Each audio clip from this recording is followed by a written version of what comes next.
మన ప్రభువును రక్షకుడైన యేసుక్రీస్తు నామములో ఈ వీడియోని వీక్షిస్తున్న మీ అందరికీ ప్రైజ్ ద లార్డ్. బైబిల్ గ్రంథంలో మనము అబ్రహాము, ఇస్సాకు, యాకోబు జీవితాలు గనుక పరిశీలిస్తే వాళ్ళు ఈ లోకంలో ఉన్న నిలవరమైన పట్టణం కోసం వాళ్ళు ఎదురు చూడలేదు, కానీ పరలోక రాజ్యంలో ఉన్న నిలవరమైన పట్టణం కోసం వాళ్ళు ఎదురు చూశారు. అంటే ఈ లోకంలో వాళ్ళు ఎలాగా ఉన్నారంటే ఒక యాత్రికులుగా ఉన్నారు. అబ్రహాం కావచ్చు, ఇస్సాకు కావచ్చు, యాకోబు నుంచి వచ్చిన సంతానమే ఈరోజు ఇస్రాయేల్ ప్రజలు కదా. తర్వాత ఈ లోకంలో అంటే ప్రతి ఒక్క దేశంలో ఉంటున్న ప్రతి మానవాళికి వీళ్ళు ఆదర్శంగా ఉన్నారు.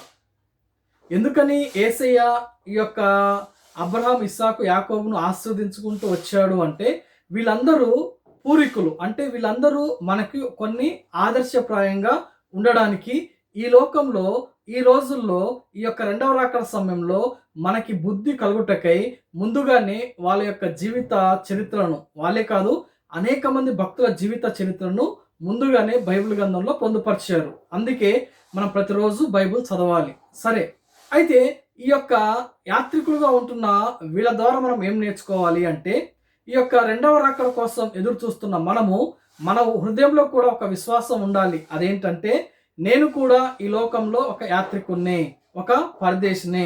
అంటే మనము ఈ యొక్క లోకం అనేది శాశ్వతం కాదు అని తెలుసుకోవాలి.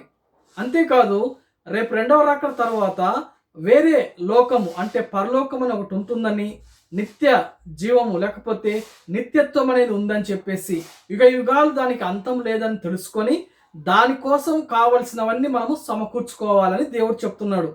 అబ్రహాం ఏం సమకూర్చుకున్నాడు అంటే విశ్వాసాన్ని సమకూర్చుకున్నాడు. అందుకే విశ్వాసాలకు తండ్రిగా పిలువబడ్డాడు. అదేవిధంగా ఇస్సాకు ఒక విధేయుడుగా మనకు అక్కడ కనపడుతున్నాడు. ఇస్సాకులో ఒక విధేయత మనకు కనపొచ్చింది. అనేక మంది రాజులు గొడవలకు వచ్చినా సరే ఇస్సాకు ఒక విధేయుడుగా ఉన్నాడు, ఎవరితో గొడవ పెట్టుకోలేదు. అలాంటి విధేయతను సంపాదించుకున్నాడు. అదేవిధంగా యాకోబు తన మోసాన్ని దేవునికి చెప్పుకున్నాడు, నేను మోసగాన్ని, నన్ను క్షమించు అని. అందుకే ఒక ఇశ్రాయేలులందరికీ తండ్రిగా, అంటే 12 జనాంగాలకి తండ్రిగా ఆ యొక్క యాకోబు ఇశ్రాయేలుగా మార్చబడ్డాడు. చూడండి, యాత్రికులుగా అనుకొని ఈ లోకంలో జీవించిన వాళ్ళందరూ ఏం సమకూర్చుకున్నారు? విశ్వాసము, విధేయత, అదేవిధంగా ఆశీర్వాదాలు తీసుకున్నారు. అయితే ఈ రోజుల్లో యేసే రెండవ రాకడ కోసం ఎదురు చూస్తున్న మనం కూడా ఇలాంటి గుణాలు మనలో ఉండాలి. మనం ఏమి తీసుకోవాలి అంటే, ఈ లోకంలో డబ్బు సంపాదించుకోవడం కాదు, లేకపోతే అధికారాలు సంపాదించుకోవడం కాదు, లేకపోతే ఇల్లులు కావచ్చు, లేకపోతే ఐశ్వర్యం కావచ్చు, నగలు కావచ్చు, లేకపోతే ఇంకొకటి ఈ లోకంలో ఏమి సంపాదించుకున్నా సరే ఆ సంపద అంతా పరలోక రాజ్యానికి తీసుకొని పోబడవు. అయితే ఏవి తీసుకుపోతాయి అంటే మనలో ఉన్న ప్రేమ, విశ్వాసము, సాత్వికము, నమ్మదగిన తనము, ఇవన్నీ రేపు పరలోక రాజ్యంలో మనకున్న ఐశ్వర్యం అన్నమాట.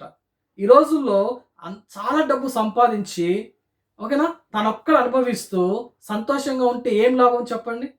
లేకపోతే ఈ లోకంలో దేన్నైనా సరే సంతోషిస్తూ ఈ లోకంలో ఉన్న వాటి విషయంలో సంతోషిస్తూ ఉంటే వాళ్ళ వరకే ఆ సంతోషం ఉంటుంది తప్ప మిగతా వాళ్ళు చూసినప్పుడు ఏమనుకుంటారంటే వీనికి ఇంత డబ్బు ఉంది అయినా వేస్టే, లేకపోతే ఇంత సంతోషం ఉన్నా కూడా వీళ్ళకు వేస్ట్ అనో, లేకపోతే ఏదో ఒక రకంగా ఈ లోకంలో ఒక అసంతృప్తి అనేది ఉంటుంది. చూడండి, ఈ లోకంలో ఎంత గొప్ప ధనవంతులైనా సరే, ఎవరినైనా సరే, ఏ అధికారంలో అయినా సరే ఒక అసంతృప్తి అనేది వెంటాడుతూ ఉంటుంది. అయితే యేసయ్యని నమ్ముకుంటే, యేసయ్య దగ్గరికి మనం వచ్చి మన విశ్వాస జీవితంలో ముందుకు సాగిపోతుంటే, ఒక నీతిగా అదేవిధంగా యథార్థంగా జీవిస్తున్నప్పుడు మనలో ఆ యొక్క అసంతృప్తి ఉండదు, సంతృప్తిగా జీవిస్తారు. అందుకే క్రైస్తవులకి ఎన్ని ఇబ్బందులు వచ్చినా, శ్రమలు వచ్చినా, ఏమొచ్చినా సరే వాళ్ళల్లో సంతోషం అనేది అలాగే ఉంటుంది. కారణం ఏంటంటే సంతృప్తి కలిగి ఉంటారని. ఆ విధంగా ఈరోజు క్రైస్తవుడిగా లేకపోతే యేసయ్యని నమ్ముకున్న బిడ్డగా నీ ఉంటే ఈ లోకంలో ఏమున్నా సరే అది నీకు ఒక సంతృప్తిగానే ఉంటుంది. నీ యొక్క తృప్తి అనేది ఇవ్వదు ఈ లోకంలో.